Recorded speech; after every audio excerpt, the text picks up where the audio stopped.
Assalamualaikum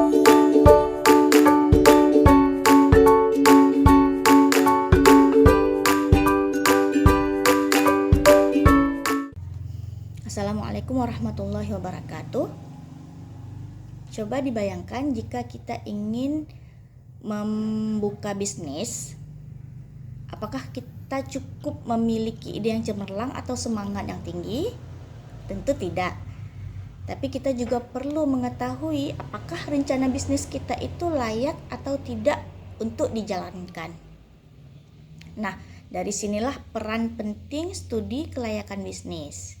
Jadi, dalam video ini kita akan membahas ruang lingkup studi kelayakan bisnis. Jadi, capaian pembelajaran mata kuliah yang ingin dicapai itu adalah mahasiswa mampu menjelaskan ruang lingkup studi kelayakan bisnis.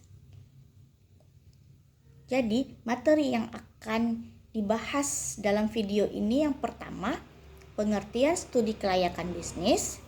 Yang kedua, tujuan studi kelayakan bisnis. Yang ketiga, aspek-aspek studi kelayakan bisnis.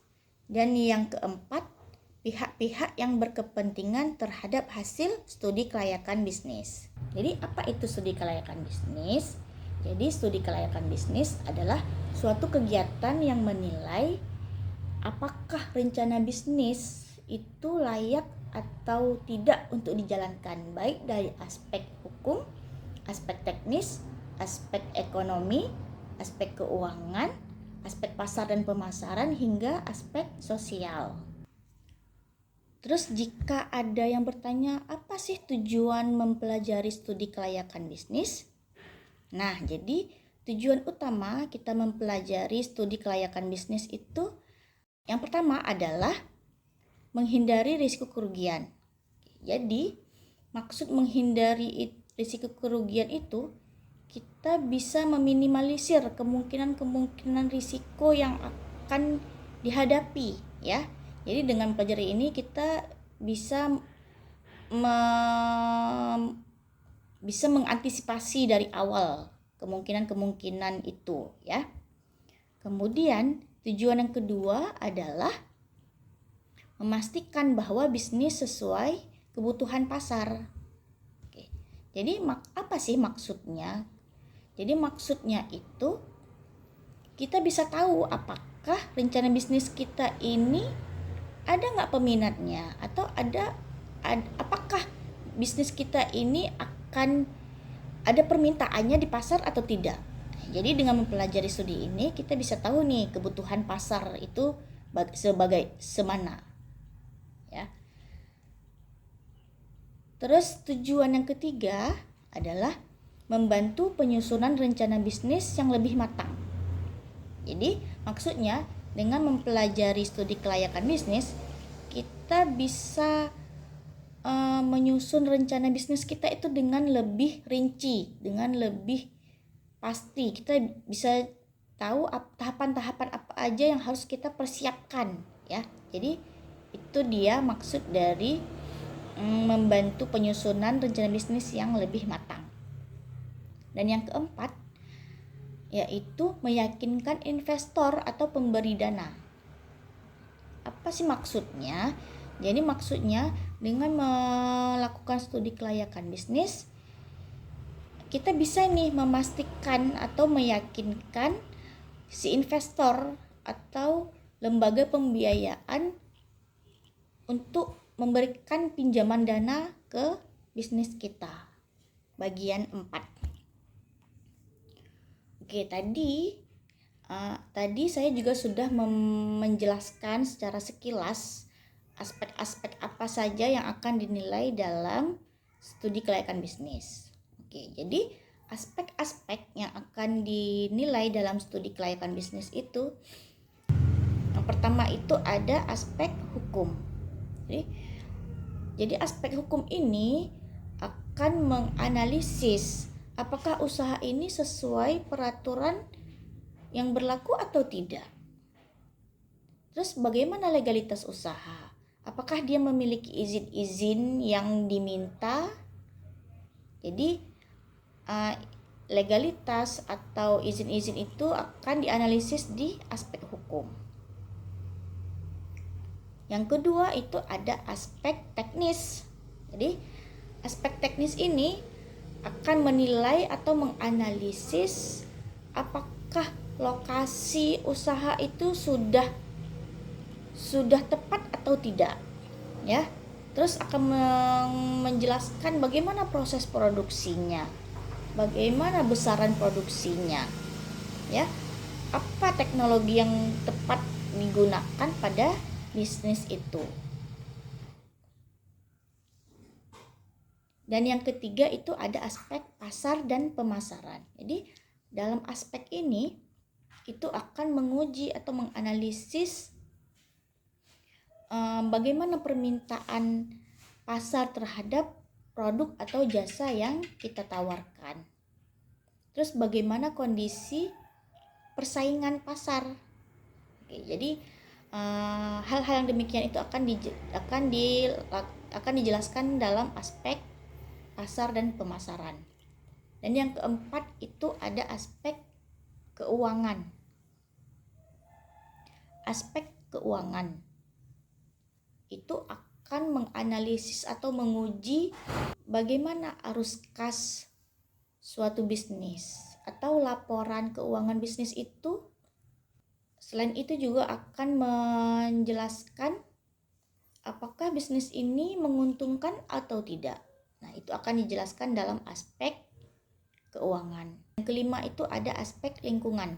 Jadi dalam aspek lingkungan ini, apakah bisnis yang dijalankan itu ramah lingkungan atau tidak? Apakah bisnis yang dijalankan itu dapat mencemari lingkungan atau tidak?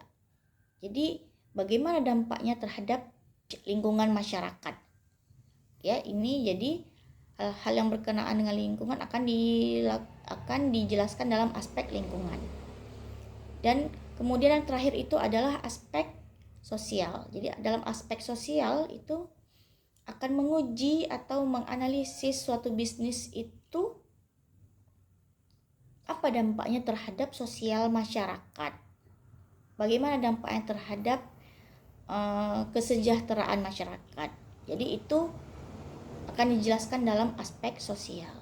Bagian 5. Pihak-pihak yang berkepentingan. Jadi kalau ditanya siapa aja sih yang berkepentingan terhadap hasil studi kelayakan bisnis, pihak yang memerlukan hasil studi kelayakan bisnis itu yang pertama adalah pemilik usaha atau pemilik bisnis, ya. Kenapa pemilik usaha atau pemilik bisnis ini memerlukan hasil studi kelayakan bisnis?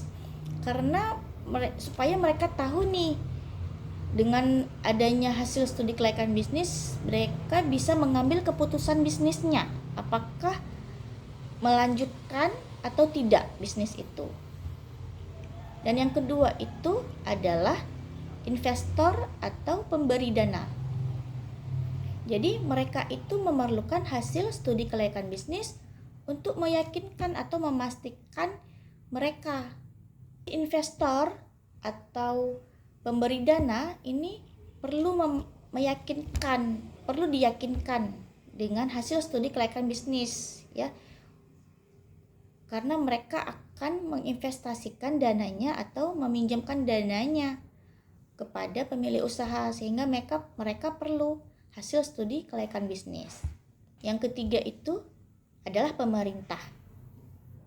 Jadi pemerintah perlu hasil studi kelayakan bisnis. Pemerintah itu perlu mengetahui atau memastikan apakah usaha yang dijalankan itu sudah sesuai regulasi atau tidak, ya. Oleh karena itu pemerintah juga menjadi pihak yang berkepentingan terhadap hasil studi kelayakan bisnis. Dan yang terakhir itu adalah masyarakat. Jadi masyarakat juga perlu atau berkepentingan terhadap hasil studi kelayakan bisnis. Masyarakat menjadi pihak yang berkepentingan terhadap hasil studi kelayakan bisnis karena merekalah yang pihak yang terdampak langsung oleh pelaku, atau mereka akan terdampak langsung oleh aktivitas usaha. Masyarakat juga menjadi pihak yang berkepentingan karena mereka adalah pihak yang akan terdampak langsung oleh aktivitas usaha tersebut. Bagian 6. Nah, jadi setelah melihat pembahasan tadi, teman-teman sudah tahu nih apa itu pengertian studi kelayakan bisnis, apa itu tujuan studi kelayakan bisnis, apa itu aspek-aspek studi kelayakan bisnis, dan teman-teman juga jadi tahu siapa saja pihak-pihak yang berkepentingan terhadap hasil studi kelayakan bisnis. Nah, jadi sebelum memulai bisnis, perlu nih melakukan studi kelayakan bisnis secara menyeluruh, supaya kita tahu nih bisnis kita itu layak atau tidak untuk dijalankan. Nah, jadi dengan memahami studi kelayakan bisnis, teman-teman tidak hanya bisa menghindari risiko kegagalan bisnis, tapi juga bisa menyusun strategi atau perencanaan. Nah, dengan memahami studi kelayakan bisnis, teman-teman tidak hanya bisa menghindari risiko kegagalan bisnis, tapi juga dapat menyusun strategi yang efektif ya untuk menjalankan bisnis.